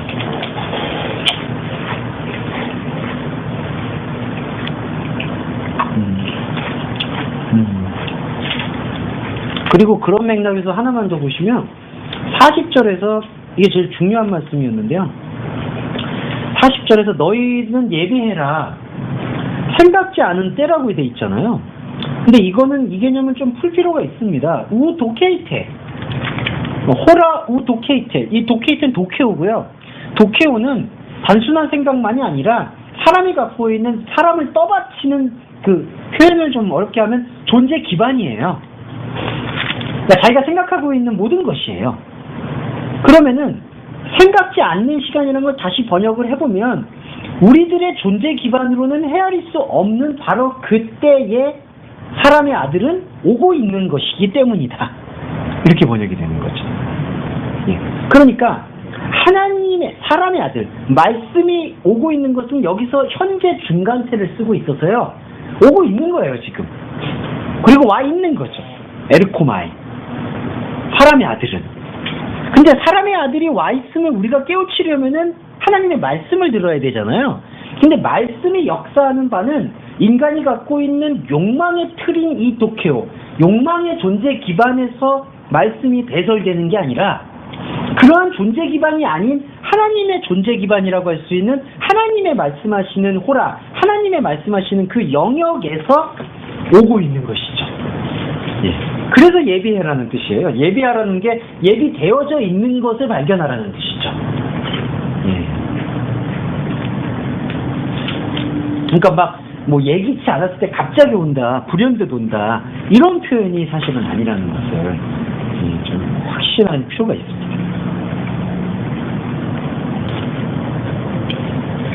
때라는 게 우리가 지금은 그 때를 또 같이 접목시킬 수 있지 않을까 싶은 생각이 우리 때 오잖아요. 하늘의 때가 우리 때 빛이 없고 있을 때 빛이 있을 때는 오고 땅에서 빛이 없잖아요. 존재가 하나도 있잖아요. 예, 그렇죠. 우리가 어떤 상태를 함께 있을 때 그것이 발견되심으로써 우리가 왔다 오게 해서 그때라고 하는 것이죠. 같은 호라지만 분리적인 호라는 한대의 그 시간 그때 그런 상황이고 우리가 우리 시간으로서는 어둠에 있는 그때 그때 이제 빛이 진짜 옵니다. 큰 버전은 예, 맞습니다. 자, 그리고 뭐 귀향 저희가 집중력이 좀 올라간 참에 여기서 한 번 더 하죠. 마지막까지. 오늘 진도를 너무 많이 뺐는데 뭐 이런 때가 있어야 되지 않겠습니까? 그 마지막으로는 간단한 거고 한 구절인데요. 그만큼 좀 깊이가 있습니다. 14장 5절 보시면은 이건 좀 이거 약간 어려운데 이거는 근데 풀면 좋을 것 같아요. 14장 5절 한번 말씀입니다. 정호 형제 좀 한번 해주세요. 또 저에게 이르시되 너희 중에 누가 그 아들이나 소나 우물에 빠졌으면 안식일이라도 곧 끌어내지 않겠느냐 하시니. 네. 여기서는 그 사람을 살려주는 것, 그게 얼마나 소중하냐, 그거를 얘기해 주면서 그러한 이야기 중에서 심지어 여기 아들이라는 단어는 사실 빠져 있거든요. 헬라어 원전을 보면 아들이라는 단어는 빠져 있고요. 그래서 이제 이야기를 보면은 심지어 소나 나귀가 우물에 빠졌어도 안식일에 건지는데 사람을 고쳐주는 것은 하물며 어떻겠느냐. 그렇게 해서 이제 하나님께서는 사람의 상처를 치유해 주시고 사람을 사랑하는 분이다. 이러한 교훈을 좀 얻을 수 있는 부분이 있는 것 같아요. 근데 그러한 교훈을 얻는 것이 예수님이 여기서 하신 말씀은 아닙니다, 사실. 예. 이제 그걸 좀 볼 필요가 있어요. 그러니까 3절에서 여기 이 스토리가 어떻게 전개가 됐냐면 14장 2절에서 고창병 든 사람이 있었고 3절에서 율법사 바리새인들한테 안식일에 병을 치유하는 것이 합당한 것이냐 이렇게 물으니까 그들이 잠잠했고요. 그래서 예수님이 4절에서 고창병 걸린 자를 고치셨고 보낸 다음에 이 말씀을 하셨어요. 그들한테 말하되 너희들 중에 나귀나 소가 우물 속에 빠졌다라면은 기적을 하면 이렇습니다. 바로 그것을 안식의 날 안에서 끌어올리지 않겠느냐. 예, 이렇게 번역이 되고 있어요. 바로 그것을 안식일 안에, 안식일 중에 끌어올리려고 하지 않겠느냐. 네. 그러면은 차이가 있는데요. 뭐가 차이가 있냐면은 한글 번역에서는 조사가 안식일에라도. 네. 그러니까 이거죠. 아무리 안식일이어도 나귀나 소가 빠져 있으면 기로 올리지 않겠냐. 한글 번역은 그러한 입장을 갖고 있는데 여기서는 원전을 보면 엔테 헤메라트 사바트라고 해가지고 안식일 안에 안식일을 강조한 거예요. 반대예요. 그러니까 너희들이 갖고 있는 나귀나 소가 우물에 빠지면 그것을 기로 올리는 날이 바로 안식일 아니냐. 이렇게 얘기하는 게 사실은 맞는 번역이죠. 예. 그러니까 여러 가지 날들도 있었는데 심지어 안식일에도 그렇게 구하지 않냐. 이런 게 한글 번역의 뉘앙스고 이거는 나귀나 소를 구하는 그날은 안식일에 구하지 않느냐 너희들이. 이렇게 얘기하는 것을 볼 수 있어요. 저랑 같이 연동해서 생각하면 쉽게 이해했을 것 같은데 예수가 일하는 건 다 안식이거든요. 네. 안식일에 어디에 들어가서 무슨 그런 일하는 것이고. 네. 이렇게 안식일에 했단 말이에요. 예. 예수가 안식일의 상태된 힘의 상태이기 때문에 그 일할 수 있다는 얘기죠. 예, 그렇죠. 어떤 이제 특정 날을 안식이라 그거를 얘기하는 게 아니라 예수의 상태가 그런 안식이라는 힘든 상태이기 때문에 커질 수 있고 누워질 수 있고 자유롭게 할 수 있는 그런 거기 때문에 그날 그 상태이기 때문에 그거 진짜 풀어준 것이 그렇죠. 그런 상태가 아니냐. 그래서 여기서 나귀나 소가 우물에 빠지면 그것을 안식일날 너희들이 기로 올리려고 하지 않겠느냐. 이렇게 얘기할 때가 이제 한 가지 구분이 되어놓은 게 바리새인들과 지금 여기서 보시면은 바리새인들과 율법사들이 안식일을 생각하고 있는 부분이 어떤 부분이냐? 이 안식일은 우리의 사람의 하나님의 백성된 우리 유대인들을 위한 것이다라는 기본 가르침을 갖고 있거든요. 그리고 율법을 가르치면서 율법을 가르치는 그 과정에서 안식일에 아무것도 하지 말라는 것을 가르치는 거예요. 그런 것을 예수님의 눈에는 그들이 너희들이 소유하고 있는 나귀와 소다. 이 나귀와 소가 상징하고 있는 바가 이방의 것이고 땅의 것이고 신령하지 않은 거예요. 그러니까 유대인들이라고 생각하는 바리새인들과 율법사들은 자신들이 소유하고 있는 것들을 나귀하고 소라고 생각을 안 하는데 자기들은 하나님의 선민된 사람들을 위한다라고 지금 생각하고 있거든요. 근데 예수님이 볼 때에는 지금 안식일에 아무것도 안 하고 안식일이라는 것을 특정한 날짜로 지키고 있는 것 자체가 사람의 진정한 본질을 살리는 게 아니라 육의 것과 땅의 것을 살리는 것을 위해서 안식일을 소비하고 있는 것이다. 지금 그거를 얘기하고 있는 거죠. 예. 그러니까 냉정히 말하면 지금 사람을 나귀와 소로 만들어버린 거죠, 사실은. 우상의 제물로. 예. 그래서 안식일을 지키라고 이렇게 만들어버리는 상태. 그걸 여겼어요. 예. 그러니까 이게 안식일을 죽이는 나라고 말씀하시는데 네. 지금 여기 바리새인들하고 있던 그 당시에 유대인들은 그 구약에서의 네. 그 모세 오경과 네. 모든 구약의 율법을 네. 오해를 해버린 거죠. 그렇죠. 그렇죠. 그렇게 오해를 하고 있는 상태가 사람을 지금 지키는 게 아니라 나귀와 소인 지금 땅의 것을 지킨다라는 것으로 아주 이게 예수님의 그러니까 비판 중에 가장 강력한 비판이에요. 우리가 2000년 이제 이 한번 있으면 오해 또 많이 있어요. 이사님 목사님을 보면서 말씀하시죠. 저를 보면서 땅의 말씀을 드리는 거지. 저도 땅의 말씀 아니라고. 그러니까 그게 어떻게 보면 오해했다라는 뉘앙스가 미혹돼 있는 상태죠. 그렇죠. 미혹돼 있는 상태. 맞아요. 미혹돼 있는 상태인데 네. 어떻게 보면 오해. 네. 왜냐면 저기도 거울도 버리는 거 아니냐고. 예, 맞습니다. 예. 그런 생각을 그렇게 좀 자주 하는데 지금 말씀드린 결국은 그런 내가 그 당시에 그 현장에 있었으면 내가 예수를 대하지 않았을까 이게 대항했을 거란 말이에요. 저희들도 말씀대로 잘 지키고 꼬박꼬박 다 하는데 어떤 현지 비결한 예수는 베드로에 대한 사람들이 올라가라는 그 얘기도 우리가 그렇지 지금에서 보니까는 이 베드로 이렇게 붙든지 이렇게 약했지만 저는 붙는 게 아니거든요. 그런 열정이 이 모습이 수용이 되는 거니까. 그런 모습이 있어야지 진짜 예수를 적지 않고 놓지 않고 진짜 무슨들 그때까지 갈 수 있는 거지. 7년인데 그게 없었으면 우리가 지금 살 수도 없는 거고 십자가가 없었으면 우리가 지금 살 수도 없는 거고 예수가 죽어야만 우리가 살 수 있었던 거기 때문에 그렇죠. 그러니까 우리의 참 모습이. 근데 뭐 우리는 그래도 나를 절대 못 있었으면 예수 못 먹지 않았을 거야. 맞아요.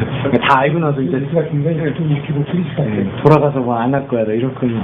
예수님이 이제 십자가 돌아가셨고 지금 우리가 보면 내 안에 있는 그런 목사들의 예수, 실존 예수를 기억하면서 신앙하는 거.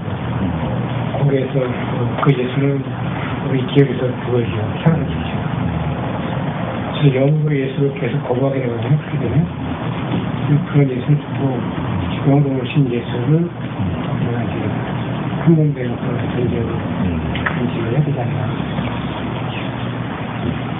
정원 선생님, 요 의미는 좀 어떻게 좀 한번 이렇게 좀 해석해 보실 수 있으세요? 한번 간단한 부분을 한번.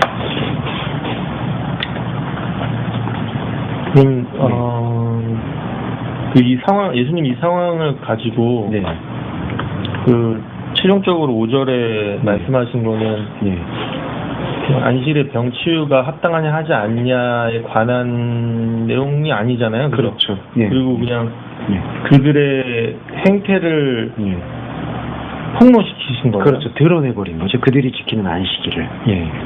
그러니까, 낙이나 소가, 그러니까 그들이 안식일을 지킨다고 지키는 게 사실은 그 낙이 소 이방 제물로 이방의 제물을 그걸로 안식일을 이렇게 소비하고 있는 것이다 라고 예수님이 폭로하신 거네요.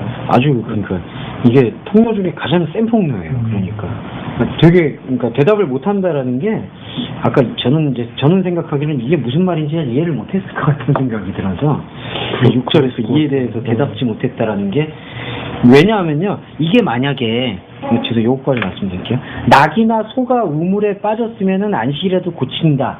근데 이게 율법에 보면은요 재산이 낙이나 소가 빠져도 안식일에는 들어가지 말라는 게 율법에 써 있어요.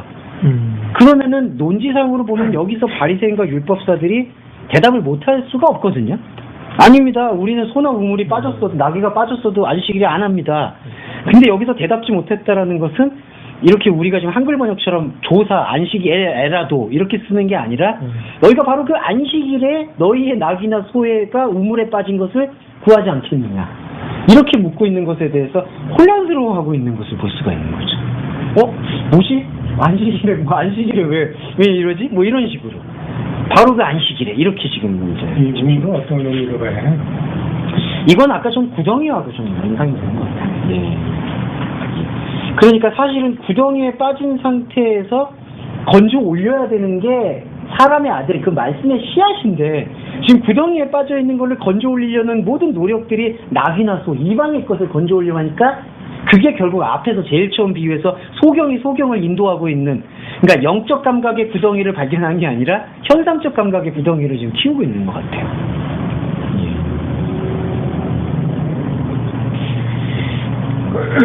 이것도 여기서는 이 부분도 이제 좀 객관적으로 얘기할 수가 있겠죠. 그러니까 너희가 소나 나귀도 고치는데 하물며 사람 고치는 거 가지고 뭐라 그러지 말아라, 이런 어떤 휴머니즘을 얘기하는 부분이 아니라 근본적으로 다른 걸 섬기고 있다, 안식일에. 그거를 지금 그 안식의 개념 자체가 다르다, 이제 이거를 말씀해 주십니다.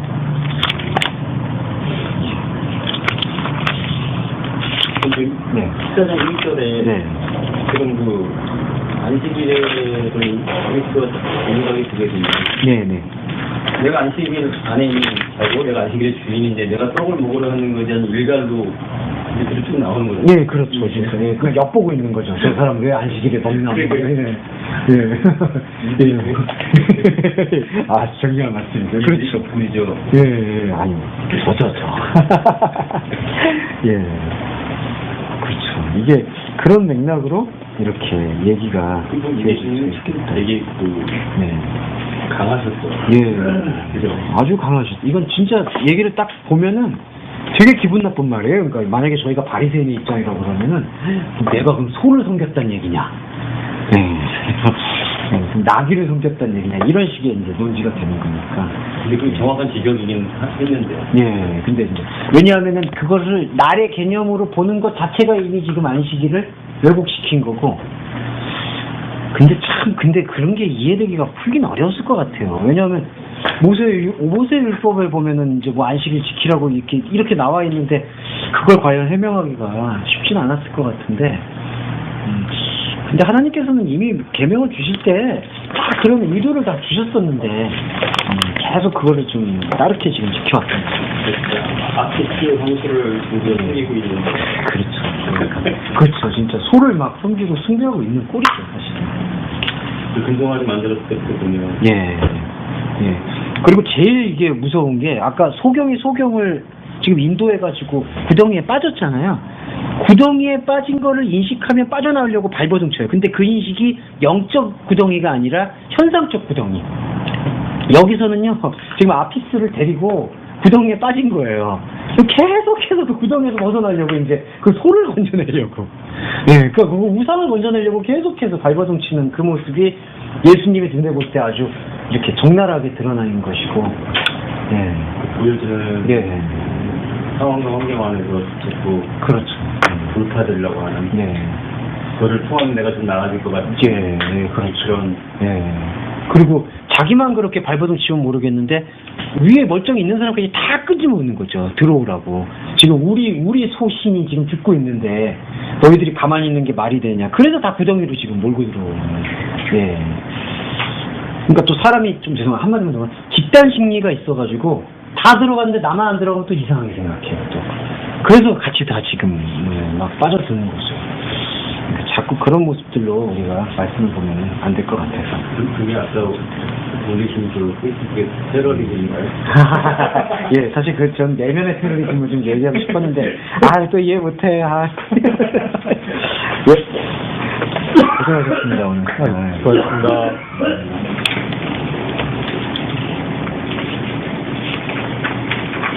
저는 지금 점점